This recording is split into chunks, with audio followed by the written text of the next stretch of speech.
SBUX is down after a miss on earnings, currently trading at $93 a share. What we're going to be doing today is looking at the earnings and then taking it to my stock valuation spreadsheet to look at SBUX's financials and seeing if it is a buy or a sell based on discounted free cash flow model, comparable company model, and finally the BenGH Formula for investing. SBUX earnings disappoint as US boycott and cautious China weaken sales. SBUX reported quarterly earnings and the revenue missed Wall Street's estimate expectations. The CEO said the chain faced headwinds, including a US boycott and a more cautious Chinese consumer. Global same-store sales increased 5%, according to Street Account sales estimate of 7.2%. So this stock has been a favorite for a lot of people. It has been over the last year down actually 14%, but if we look at the stock over the last 5 years, up 37%, good dividend of 2.45%, and if we take the chart out even further, this stock has had a massive rise since 2010 was when it really took off, almost 1,000%. At the bottom of the pandemic, it also had a big rally as well. So what we're going to be doing is going to my spreadsheet, and we will put in the ticker here as SBUX, and what this will do is we'll load all the company financial data, and we can see here that as it loads, price $93, market cap of 105 billion, PE ratio of 26. That is probably a little higher than the market average, but still pretty fair. Earnings per share $3.58 and a beta of 0.98, so this moves about as frequently as the market does. 1.1 billion in shares, which we'll talk about in a minute, and a target price is an analyst target price of $102 a share. Dividend is 2.42%. That means you'll get $2.26 a dividend, per share. And the total dividend is 2.6 billion. In terms of payout ratio, close to 50-60%, so it is very, very safe. And if you want to get paid, buy those shares before the 8th of February. So we'll look at the numbers here. This is kind of a snapshot of the stock, but we can go deeper into the revenue numbers and see what it's been doing since 2009. And also, I've recently included the trailing 12 months here, so you can get a more understanding or more current view on the stock. And this stock has been consistently rising, really. Had a little blip in the COVID years, which obviously we can expect, but since then, revenue has beaten all-time highs, obviously down from what analysts were expecting, which is why the stock is down, but still increasing revenue, which is what we like to see. Next, we want to look at the net income, which is the profit. Once again, yes, profit is up from the prior years, still down from the peak of 2018, but what we want to see is increasing profit. So overall, I think this is moving in the right direction. Next, we want to have a look at the shares outstanding. This is a way that companies can reward investors by buying back their shares. Unfortunately, this doesn't take into account stock splits, but I'm gauging there was one in 2014. But since then, they have been consistently buying back shares, which rewards shareholders. In terms of assets versus liabilities, very high assets compared to liabilities, around about 37 billion to 7 billion in assets. So that is on the higher side from what we normally see. If we look at the prior numbers, you can see that they were relatively in line, sometimes even higher. But ever since 2018, this has really shot off. And finally, what we want to do is look at the free cash flow. Why do we care about this? Well, this is cash from operations minus cap expenditures, and this means the company can allocate more dividends, pay down debt, and continue to grow.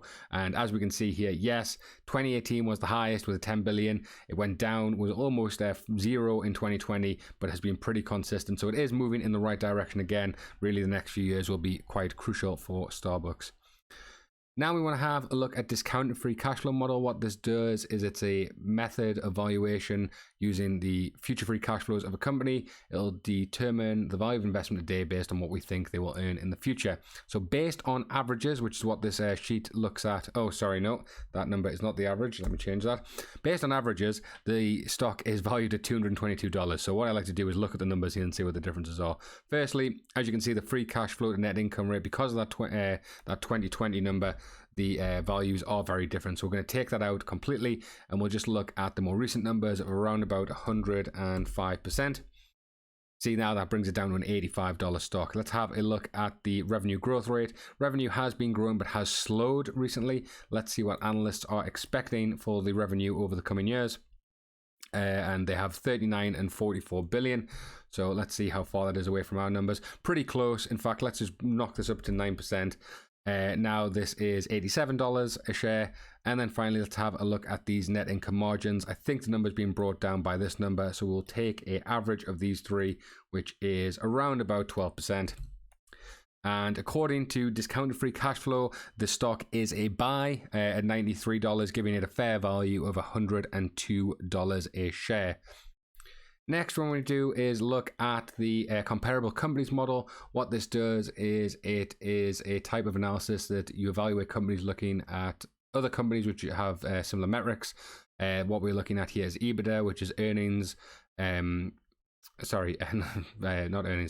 before interest, taxes, depreciation, amortization, easy for me to say, net income, EV to revenue, EV to EBITDA, and PE. And what we want to do is look for lower values.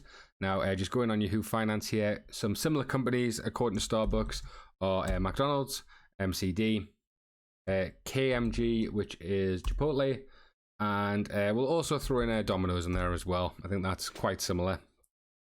So we can see here it has loaded up the values and we want to see that they are lower. So with a EV to revenue of 3.5 is the lowest out of the list. EV to EBITDA is also the lowest with 17.2, and PE just a smidge higher than McDonald's, but overall the lowest again. So based on these models, on this model, on all of these metrics, it is actually a buy with an average price of $150 a share. Now that does, if we look at the stock over the last 5 years, at its peak, it was around about $140 a share. Hard for me to actually look at this on there, but if we go back the last 5 years, you can see, $125 a share. So it was on for that kind of trajectory, but has dropped off since then. But it shows that the stock is undervalued based on the comparable companies model. And finally, we'll have a look at the BenGH Formula for value investing. What this is a way to Ben Graham used to value companies, and he's the father of value investing. It looks at the value of a company of the growth of the next 7 to 10 years, the earnings per share, the PE of a non-growth company, which is around about 7, AAA bond yield. And what this does is it'll give us a estimate. So let's have a look at what Yahoo is saying for the growth rate of StarBucks over the next 5 years. If we scroll down here, we'll see that the value is 16.8%. So if we plug that into the sheet, 16.8, and the AAA bond yield, I imagine it is still about the same, of 4 point, yep, exactly the same. So according to Ben Graham, fair value price, it is about $80 a share with a Graham price of 60. So not a buy based on Ben Graham's formula, but as we looked before, the discounted free cash flow model and the comparable company model does say this stock is a buy. Right guys, thanks for watching. Please give a like on the video if you've enjoyed it. Check out my Patreon as well for this. Link is in the description. And if you want to see any stocks, please give a comment and I'll start looking at them. So I'll catch you guys next time.